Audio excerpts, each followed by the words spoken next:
জেলা মহানগর সহ আপনাদেরকে দাওয়াত দেই যে আপনারা আসেন। আমরা জাকের পার্টির পত্রতলে থেকে 18 কোটি মানুষকে নিয়ে আমরা বাঁচতে চাই, আমরা একা বাঁচতে চাই না। কারণ জাকের পার্টি মানুষের কল্যাণের জন্য এসেছে। জাকের পার্টি মানবতার দল। জাকের পার্টির লোকেরা শুধু একা বাঁচবে আর বাংলাদেশে 18 কোটি মানুষ গজবে প্রতিষ্ঠিত হবে, এটা কিন্তু বাংলাদেশের জাকের পার্টির নেতৃবৃন্দ প্লাস আমার কেবলাজা হুজুর এবং হিজবুল্লাহ মুআহিদ চায়না বিদায় আমরা বারবার এই দাওয়াতি অনুষ্ঠান আপনাদের সামনে অবগত রাখি। কারণ দাওয়াত দিতে দিতে দিতে দিতে একদিন আপনারাও তো পরিবর্তন হবে।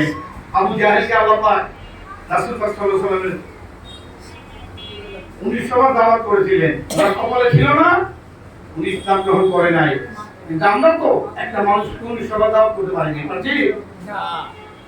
সুতরাং এদেশের মানুষ আমাদের দেশের ভাই, এদেশের মানুষ আমাদের আত্মীয়, এদেশের মানুষ আমাদের সমাজের লোক। আমরা জাকের পার্টির লোক রহমতের চাদর তলে থাকবো, আর তারা বিভিন্ন রকম দুর্বিপাকে পড়বে, বিপদ আপদ বালা মুসিবতে পড়বে। আমরা তা চাই না। আমরা চাই যে আমরা সকল মিলে 18 কোটি মানুষ মিলে জাকের পার্টির পত্রতলে ঐক্যবদ্ধ হয়ে একটি সুন্দর সুফলা কল্যাণ রাষ্ট্র, শান্তিময় রাষ্ট্র, যে রাষ্ট্রে আল্লাহর রহমতের বৃষ্টি স্থাপিত হবে, যে রাষ্ট্রের মানুষের